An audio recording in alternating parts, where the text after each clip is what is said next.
Je ne maîtrise pas beaucoup le protocole, mais je vais commencer par dire Sa Majesté Dada,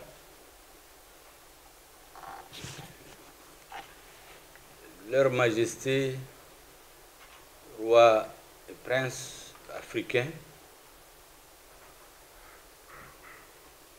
ici présent. Roi et Reine africaine qui ne sont pas là physiquement avec nous, mais qui sont de cœur et d'esprit avec nous, parce que je sais que certains ont été empêchés par la situation sanitaire dans le monde. Certains, c'est à la veille de leur voyage qu'ils ont été confinés. D'autres ont été conseillés de retarder leur voyage.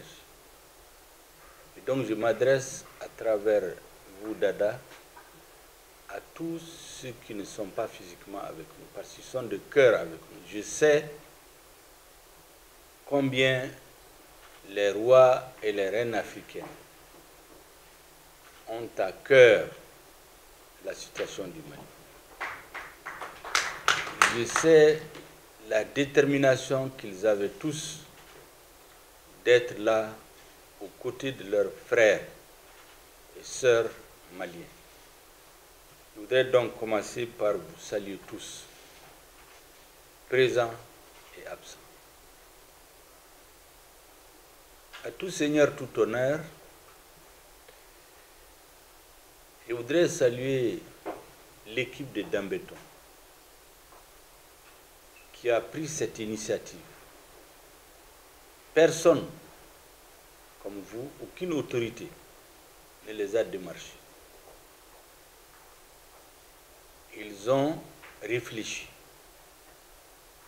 exactement comme vous l'avez fait. Ils se sont dit, la case Mali brûle, le bateau Mali est en train de tanguer, il y a des incompréhensions entre le Mali et ses pays frères. Que devons-nous faire pour ramener la compréhension mutuelle? Le jour où ils sont venus m'expliquer leur idée, je leur ai dit que de la part des Maliens, moi je ne suis pas surpris. Vous savez, nous sommes un très vieux peuple, dont tous les Africains sont fiers. Les plus grandes entités étatiques que l'Afrique a connues dans son histoire, parmi donc les plus grandes entités étatiques, vous pouvez compter ceux qui ont été fondés au Mali, au 9e siècle, au 13e siècle, au 15e siècle. C'est un nom glorieux, l'Empire du Ghana,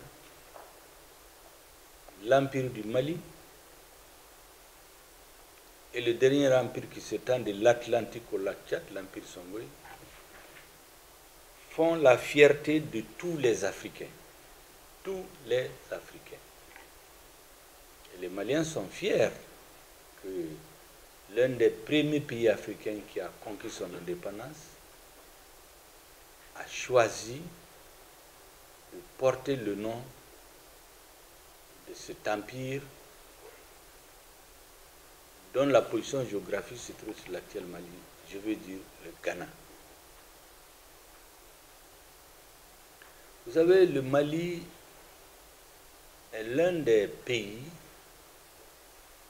qui dit dans sa constitution qu'il est prêt à renoncer, et dans toutes les constitutions, quel que soit le régime qui l'ont dirigé de 1960 à ce jour, qu'il est prêt à renoncer à tout ou partie de sa souveraineté au nom de la construction de l'unité africaine. On l'apprend aux jeunes Maliens depuis l'enfance. Et donc, lorsque le Mali est dans des difficultés, moi, je n'étais pas surpris. qu'il se trouve des filles et des fils du Mali qui s'interrogent, qui se disent « Allons parler à nos frères africains ». Parce que la case Mali, c'est la case de tous les Africains. Lorsqu'ils m'ont parlé de cette initiative, je n'avais d'autre choix que de les remercier au nom du gouvernement. Ils ne sont pas venus demander d'autorisation, ils sont venus nous informer de leurs intentions. Et lorsque, à leur retour de leur mission, ils nous ont rendu compte de la très heureuse nouvelle, c'est que leur majesté, avec en tête Dada, de toute l'Afrique, vous venez de dire que les rois d'Afrique du Sud, d'Éthiopie, d'autres pays africains sont empêchés par la situation sanitaire dans le monde. Lorsqu'ils sont venus donc nous dire la décision que les rois ont prise de se rendre au Mali, de parler avec les Maliens, de comprendre ce qui se passe au Mali, pour se faire eux-mêmes une religion, afin, si nécessaire, d'intervenir auprès des chefs d'État africains pour demander leur compréhension, demander leur aide, leur appui, leur demander de tendre la main au peuple malien aujourd'hui qui, par les vicissitudes de l'histoire, se trouve à terre, de tendre la main pour l'aider à se lever, à s'asseoir, à se lever, à marcher et à courir, comme il ne devait jamais cesser de l'être dans le peloton des têtes des pays africains. Lorsque ce compte-rendu nous avait été fait, nous en étions très heureux, mais nous n'en étions pas surpris. Parce que nous savons très bien que tôt ou tard, les Africains qui regardent le Mali, qui regardent ce vieux peuple très fier dans cette situation, allaient venir à son secours. Je voudrais donc remercier Dambéton, mais surtout remercier leur majesté, les rois et les reines d'Afrique, pour ce geste historique, ce geste humain, ce geste de grande fraternité.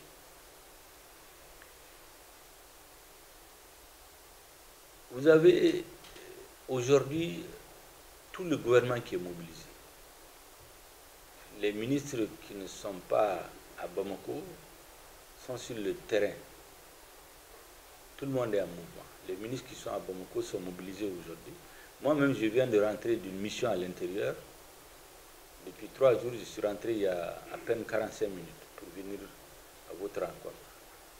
Et le président de la transition aura l'honneur de vous recevoir à 17 h. Qu'est-ce que nous pouvons dire après ces remerciements? 2 à 3 choses. D'abord, toutes les grandes nations dans leur histoire ont eu passé des périodes difficiles qui les ont conduits souvent au bord de la disparition, au bord du précipice. Mais il s'est trouvé un certain nombre de filles et de fils du pays qui spontanément se sont donné la main, ont appelé tous les autres fils du pays à faire exactement ce que le roi Guézo a recommandé. Ils se donnent tous la main pour redresser leur pays, pour aider le pays à sortir de la situation difficile.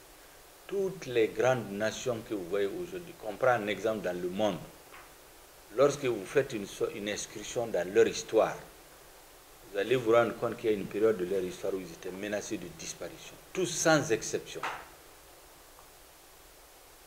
Et c'est généralement après ces grandes épreuves qu'ils rebondissent, se reconstruisent.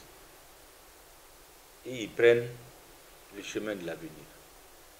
Nous, nous sommes convaincus, l'équipe qui est à la tête du Mali aujourd'hui, que d'une certaine façon, le destin de l'Afrique se joue au Mali aujourd'hui. De la capacité des Maliens à sortir de cette épreuve, avec bien entendu l'appui de leurs frères africains, de cette capacité des Maliens de sortir de cette situation, dépendra la capacité de toute l'Afrique à sortir de la situation dans laquelle elle se trouve aujourd'hui. Vous savez, la crise malienne, dans une certaine mesure, est la conséquence de décisions qui ont été prises ailleurs, au nom par d'autres, à la place des Africains. Et donc, si aujourd'hui, le Mali qui est à terre voit ses frères accourir vers lui pour l'aider à se lever, je pense que c'est parce que vous êtes perspicace. Vous avez une vision stratégique, une vision historique, en vous disant qu'en aidant le Mali à se lever, nous aidons l'Afrique à sortir de la situation où elle se trouve.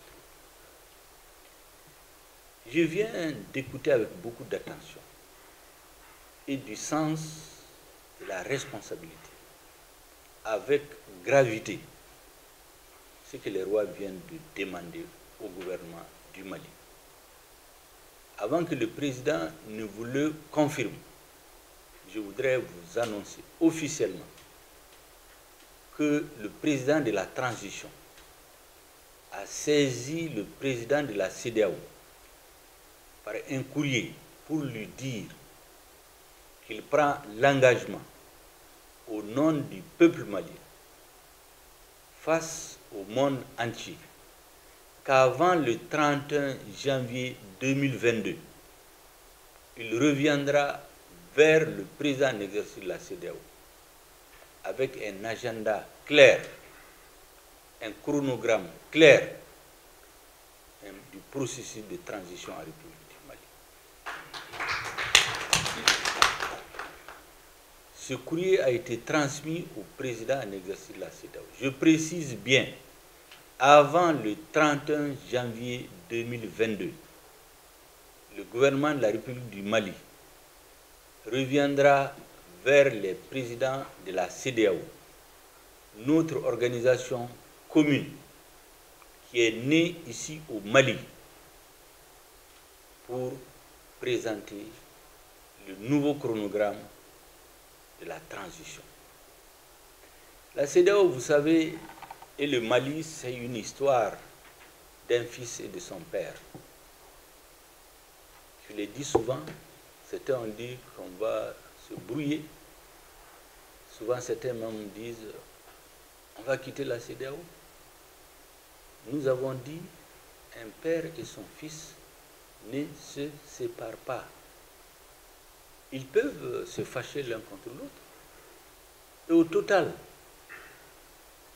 peut-être qu'il y a des incompréhensions de passage. Pourquoi j'ai dit un père et son fils? Pour l'histoire, la CEDEAO est née. L'initiative de la CEDEAO, les chefs d'État l'ont prise au Mali en 1975. Le président du Nigeria, lors d'une visite au Mali, qui a échangé avec le président de la République du Mali sur cette idée, qu'ils se sont déplacés pour partager avec les autres chefs d'État. Il se trouvait que chacun des chefs d'État avait le même souci. Et rapidement, cette organisation s'est créée pour sortir des clivages anglophones, francophones, lusophones, ainsi de suite, mais pour parler africain. Et donc, le Mali et la CEDEAO aujourd'hui, c'est comme un vieux père de plus de 60 ans et son fils, majeur, mature, qui le voit en difficulté. tu vois qu'il est tombé, qu'il est malade, qu'il est même humilié. Qu'est-ce que le père attend du fils?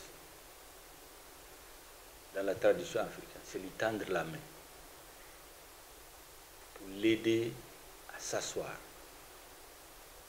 le soigner, le nourrir, l'aider à se tenir debout. Une fois qu'il se tient debout, le tenir par la main pour qu'il marche, recouvrer ses forces et courir pour être dans le peloton des nations africaines, place que le mari n'aurait jamais dû quitter. N'eût été certaines erreurs d'appréciation, certaines erreurs de gestion et une situation géopolitique qui a été imposée à l'Afrique.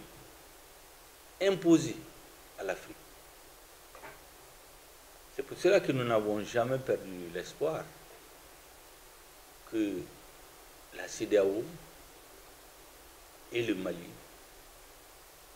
vont se comprendre tôt ou tard. Il n'y aura pas de rupture entre nous, comme il n'y a pas de rupture possible entre un père et son fils.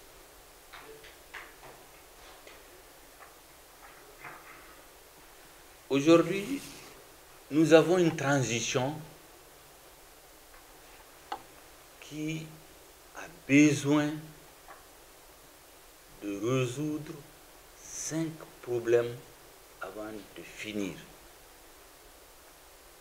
Vous savez, les transitions surviennent dans les pays suivant des conditions différentes. Il peut se trouver que c'est un président qui a disparu. La transition consiste à organiser de nouvelles élections pour choisir un nouveau président. C'est beaucoup plus simple à régler. Il peut y avoir une transition parce qu'il y a eu des bagarres entre des dirigeants. La transition consiste à les amener autour de la table pour qu'ils s'entendent. On fait des élections. La transition peut consister à ce qu'on peut assimiler à une violation de la loi fondamentale, la Constitution. La transition peut consister à ramener cette loi, le vote d'une nouvelle Constitution, l'organisation d'élections. Chacune de ces transitions, en fonction des conditions de sa survenue, rédige les conditions de son organisation et de son parachèvement.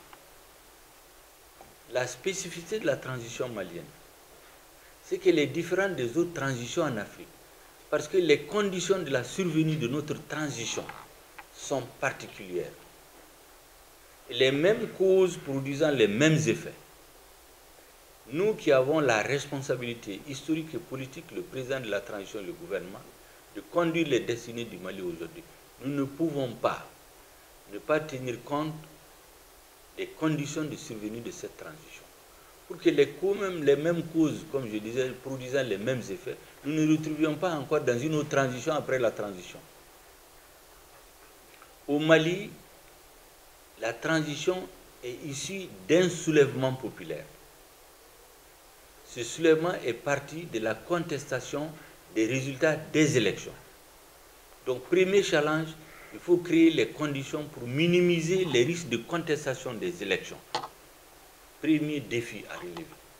Et c'est pour cela que nous avons débattu pour créer un organe unique indépendant des élections, qu'on appelait Agence indépendante de gestion des élections. La loi a été approuvée par le gouvernement et laisse sur la table du Conseil national de transition pour être votée. Lorsqu'il y a eu le soulèvement, il y a eu une répression qui a fait des morts. Une partie des forces armées a été extraite pour être utilisée contre des citoyens, devant des mosquées. Des citoyens pendant 3 jours.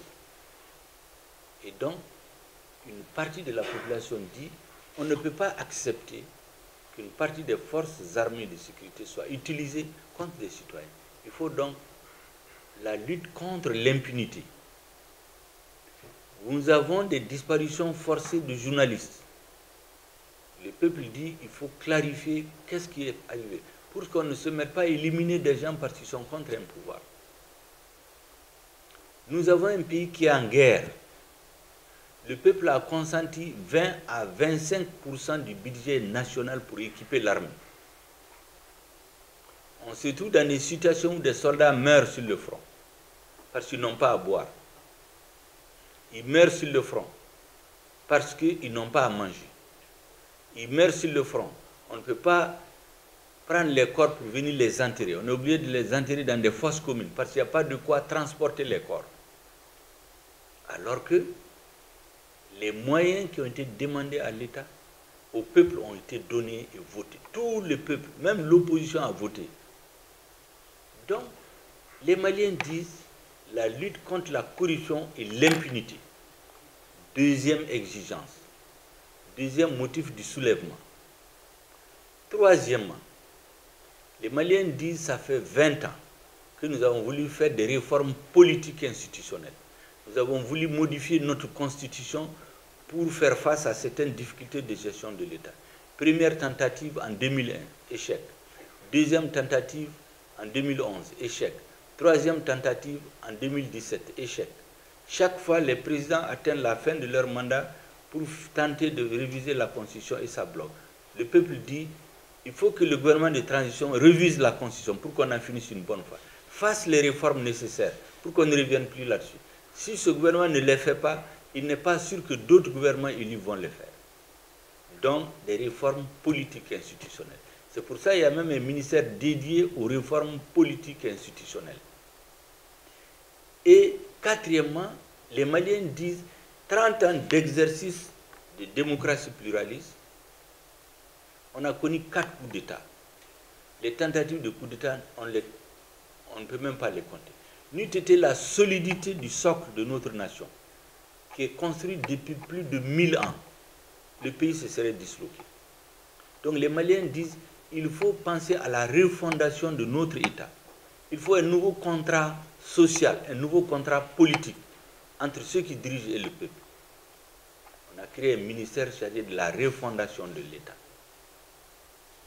Quatrièmement, nous avons une rébellion récurrente dans notre pays depuis 60 ans. Nous avons actuellement ce qu'on appelle l'accord pour la paix et la réconciliation ici du processus d'Alger, qui a son application qui tarde depuis 6 ans, mais qui est une exigence, une obligation, un engagement politique de l'État malien. Pas seulement des gouvernements, mais de l'État. Et donc il faut continuer dans la mise en œuvre de l'accord. Ça nécessite des réglages, des difficultés à surmonter qu'on ne peut pas faire en 2-3 mois. Ça, c'est les 4 raisons. Et enfin, comme on dit, la mère des problèmes ou le père des problèmes, c'est la question de la sécurité. Au Mali, il y a 10 ans, l'insécurité, c'était dans l'extrême nord du Mali. Nous avons fait une transition sous la pression de la communauté internationale, sans avoir résolu les problèmes qui étaient à la base du changement de régime. On a installé un gouvernement en 2013. Nous avions une insécurité résiduelle au nord du Mali. Aujourd'hui, l'insécurité a gagné les 75 à 80% du territoire national. Aucun homme politique ne peut aller faire campagne en dehors des capitales régionales. En 2020, le chef de file de l'opposition a été faire une campagne électorale. Dans sa localité, il a été enlevé pendant près de 8 mois. Et donc, les Maliens disent majoritairement il faut créer les conditions de sécurisation du pays. Minimum de sécurité pour pouvoir faire les élections. Un minimum de sécurité. On ne peut pas amener la sécurité totale. Lorsque vous avez 80% du territoire qui sont sous influence des mouvements terroristes, on ne peut pas faire 20%, les élections sur 20% du territoire. Voici les 5 raisons qui n'existent nulle part. Et donc nous avons dit, si nous voulons faire une transition réussie, il faut s'attaquer à chacune de ces maladies, la traiter et avoir un corps relativement sain pour aller aux élections, de manière à minimiser les risques de contestation des élections, qu'aucun pouvoir ne va s'installer pour utiliser la force armée contre les citoyens, qu'aucun pouvoir ne va s'installer pour détourner les fonds destinés à l'armée, qu'aucun pouvoir ne va s'installer et il ne peut pas faire les réformes parce que les réformes auraient déjà été faites par la transition et que la sécurité soit rétablie sur l'ensemble du territoire. Voici les conditions minimales. Voici l'explication pédagogique que nous donnons. Ces conditions, vous ne les trouvez dans aucun pays où il y a les transitions actuellement. Et donc nous avons dit, je viens de vous expliquer l'organe unique pour minimiser le risque de contestation des élections. C'est fait. Aujourd'hui, nous venons de terminer les avant-projets. Avant-projets de nouvelles constitutions, de nouvelles chartes des partis, de nouveaux codes des partis, de nouvelles lois sur la Cour constitutionnelle, de nouvelles lois sur les députés et les conditions de leur. Les avant-projets viennent de finir. Il y aura un débat entre les forces vives pour avoir les avant-projets qui vont être enrichis avant d'être déposés sur la table du Conseil des ministres courant janvier. Concernant les réformes profondes, nous avons appelé à l'ensemble du peuple pour que depuis là-bas, depuis dans les communes, les citoyens se réunissent pour dire ce qu'ils pensent de leur État. Que ce ne soit pas des experts qui écrivent en haut de quel type d'État il faut. Après, on l'impose aux citoyens. Il faut que les citoyens disent de quel type d'État ils veulent et après que le peuple ait déterminé qu'est-ce qu'il veut, on donne à des experts pour traduire l'esprit du peuple en un texte juridique. C'est ce qu'on appelle les assises nationales de la refondation. Elles sont terminées au niveau des communes, c'est terminé au niveau des départements, ça va être dans les régions et à partir du 27 décembre 2011, 27, 28, 29, pendant 3 jours jusqu'au 30, il y aura les assises au niveau national. Toutes les forces vives du pays, les partis politiques, les syndicats, les chefs traditionnels, les chefs religieux, toutes les composantes de la société civile, les femmes, l'armée, les jeunes, tout le monde sera là avec ses représentants pendant 3 jours pour définir les contours du nouveau contrat politique et social qui aura désormais entre les gouvernants et les gouvernés. Une fois qu'on sort de ces assises, nous serons prêts à aller vers nos frères de la CEDEAO courant janvier 2022 et le président a dit avant le 31 janvier pour mettre sur la table un agenda, un calendrier des élections. Voilà, Vos Majestés, là où nous en sommes. Et le fait que vous êtes venus aujourd'hui nous aider, d'une certaine mesure, vous êtes très sages, mais c'est une technique très connue de nos anciens, c'est une façon de nous mettre aussi la pression. Et je pense que c'est très bien. C'est très bien ce que vous faites pour faire en sorte que le gouvernement malien et ses frères africains puissent se comprendre. Que ce qui apparaît comme une incompréhension soit tout à fait passager. Lorsqu'on aura fini tout ça, nous allons présenter l'ensemble du programme d'organisation des élections. Parce que les dernières étapes, in fine, c'est organiser les élections. Cet agenda-là, nous voulons que ça sorte des assises, pour que le peuple malien n'ait pas l'impression que c'est de dehors qu'on a fixé des délais et on les a imposés. On a fait une première fois, on a fait 2 fois, on a fait 3 fois. Il faut s'arrêter à un moment et faire comme on est en train de faire. Il n'y a pas un autre agenda au niveau du gouvernement. Et nous sommes très heureux que vous nous interrogez de façon précise. C'est ça qu'il y a entre frères.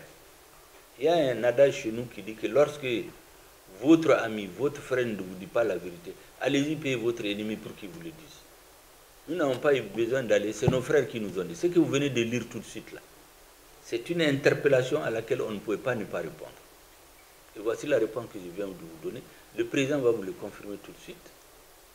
À partir de ce moment, vous pouvez rentrer fièrement en disant que vous êtes venu du Mali avec une promesse claire d'un agenda précis avant le 31 janvier 2022 qui sera adressé à la CEDEAO, mais qui aura été approuvé par le peuple malien.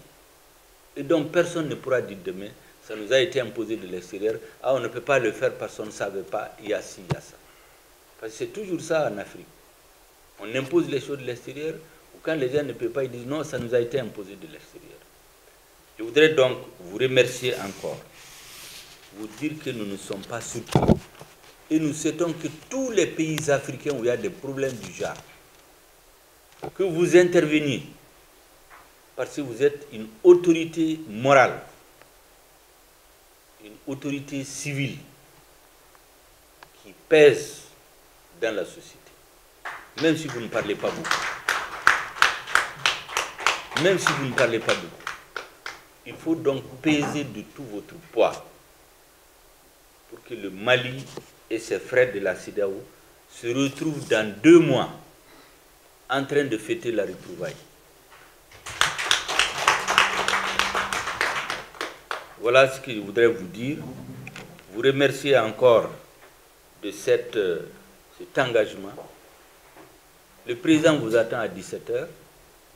Moi, j'aurais souhaité avoir 10 minutes à huis clos avec les rois et les reines avant que vous ne preniez la route de Kourouba. Merci bien. La séance est levée.